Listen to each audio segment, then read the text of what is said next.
Bermula perang salib tu, siapa pengasas perang salib? King dia, raja dia, pengasas dia ialah seorang padri yang dipanggil Paus Urban atau Paus Urbanus II. Dialah mencadangkan perang salib ni. Jadi mereka datang nak jajah, nak rebut balik hasil mahsul tadi, dan yang penting nak dapatkan bumi Palestin yang di dalamnya ada Jerusalem, iaitu Haikal Sulaiman. Jadi sepanjang perjalanan ni nak sampai 1095 sampai 1099 baru sampai Jerusalem. 4 tahun tengah jalan ni mereka banyak bantai orang-orang Islam. Mereka bunuh juga sebahagian besar orang-orang Yahudi. Bahkan mereka sanggup belah perut-perut mereka sebab mereka nak emas permata. Mereka bimbang orang-orang hak belum mereka sampai tempat dia ni menyembunyikan emas dan permata tu secara telan, takut orang rampas. Bila ini berlaku 1099 baru sampai Jerusalem. Kepung pula 5 minggu. Akhirnya minggu yang kelima mereka berjaya pecah masuk. Dan inilah berlaku peristiwa paling sadis, paling menyayat hati dalam sejarah. Bahkan ini pernah diutarakan oleh salah seorang anggota perang salib, iaitu Raymond of Aguilas. Apa dia kata? Hal ini benar-benar sungguh menakjubkan.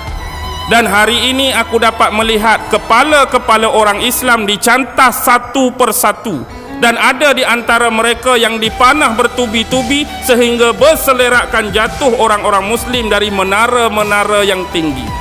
Bahkan ada di antara mereka yang dikumpulkan dan dibakar hidup-hidup. Dan waktu itu tumpukan, gondolan kepala-kepala manusia, tangan-tangan manusia, kaki-kaki manusia, sehingga menyukarkan kami untuk mencari jalan yang sebenar. Bahkan dikatakan tempat yang kuil Sulaiman, Hakai Sulaiman tu darah sampai ke buku lali, bahkan ada di bawah paras lutut. 2 hari saja mereka jarah, 2 hari saja mereka rata, hampir 40,000 Muslim mati terkorban. Juga sekali dengan manusia-manusia bangsa Turki dan Saraken. Mereka rampas Jerusalem dan mereka melakukan kezaliman dan penganiayaan ini. Secara ringkas, 1187 seorang pahlawan Islam datang ke sini bertempur dalam perang Hittin. Siapa? Salahuddin Al-Ayyubi. Kubur dia ada kat mana? Sebelah Masjid Dimash, Masjid Menara Putih itulah ada kubur Salahuddin juga, pahlawan Islam. 1187 perang, menang kita. Bila menang kita, mereka balik semula. Mereka balik, mereka pergi kawasan Eropah. Hak ni pula jadi pening raja-raja Eropah nak menangani politik mereka. Mereka pula dah serang-serang gereja, mereka dah serang padri-padri, mereka dah serang kependetaan. Sebab mereka duduk di Jerusalem, mereka jumpa satu benda. Hak bawah kuil Sulaiman, hak zaman Nabi Sulaiman tu, buku-buku sihir. Hak inilah digambarkan harta dalam filem National Treasure, lakonan Nicolas Cage tu kan. Mereka dah bawa balik kitab-kitab sihir ni. Hak teras dia aliran Kabalah tadilah, bentuk-bentuk ritual, okult dan penyembahan bagaimana nak berhubung dengan iblis, syaitan dan dajjal. Jadi akhirnya kerenah-kerenah mereka ni dapat dihidu oleh raja-raja di Eropah. 1307 Raja Perancis Philip de Bell mengumumkan penangkapan anggota-anggota Knight Templar ni. Tapi walaupun demikian, hakikatnya ada mereka yang berjaya lolos dan lari. Satu-satunya negara yang tidak percaya kepada gereja Katolik ialah Skotlandia. Mereka pergi ke Scotland minta perlindungan. Siapa Raja Scotland masa tu? Robert de Bruce. Akhirnya mereka bergabung dengan siapa? Mereka nak bergabung dengan geng-geng hak datang daripada banjaran Kaukasian, banjaran Eurasia. Hak keluar daripada tembok-tembok Zulkarnain dah keluar, mereka naik ke arah utara. Kemudian mereka jadi orang-orang Viking. Kawasan negara-negara Skandinavia, pelaut-pelaut yang hebat. Lalu lama kelamaan mereka tukar sejarah di sini. Asal mereka bangsa lain, asal mereka Normandi dengan Celtic, tapi kemudian mereka tukar sejarah. Mereka katakan mereka sebagai berbangsa Anglo-Saxon. Jadi bila mereka jadi Anglo-Saxon, mereka tinggal di tanah besar ni.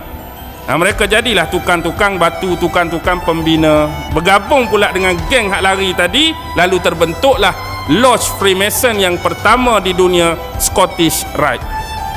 Inilah secara rasmi barulah dikatakan Freemason benar-benar wujud. Tapi benda hak bawa tu hak zaman Namrus lagi, isi kabalah dia. Sebab tu siapa yang jadi ahli Freemason, kalau setakat naik pangkat, dia boleh ditabalkan di mana-mana lodge seluruh dunia. Tapi bila dia dah masuk 33 degree, 33 tahap degree, dia perlu ditabalkan di Scotland untuk dapat PhD dia tu, PhD Freemason. Dan dia ada upacara salam, di belakang dia tu mesti ada gambar seorang budak. Gambar seorang budak pakai skirt pendek tu, skirt orang Scotland tu. Perlu apa gambaran budak di belakang? Sebab tahap third degree ni perlu melakukan pemujaan, dan hak dia puja tu hauskan apa? Hauskan darah-darah dalam watak tadi hak duk belakang. Watak kanak-kanak, watak budak-budak. Kenapa dulu kehilangan bayi, kehilangan kanak-kanak selalu dikaitkan dengan Vatikan, dan yang terlebih sadis selalu dikaitkan dengan Istana Buckingham? Pernah tengok tak album Euthanasia, album kumpulan Megadeth, heavy metal? Gambar depan tu seorang makcik tua duduk tengah padan, duduk jemuk. Sepatut jemuk kain, jemuk baju, tapi dia duduk jemuk apa? Dia duduk jemuk baby dalam keadaan terbalik. Nampak tak apa yang Megadeth cuba tunjuk?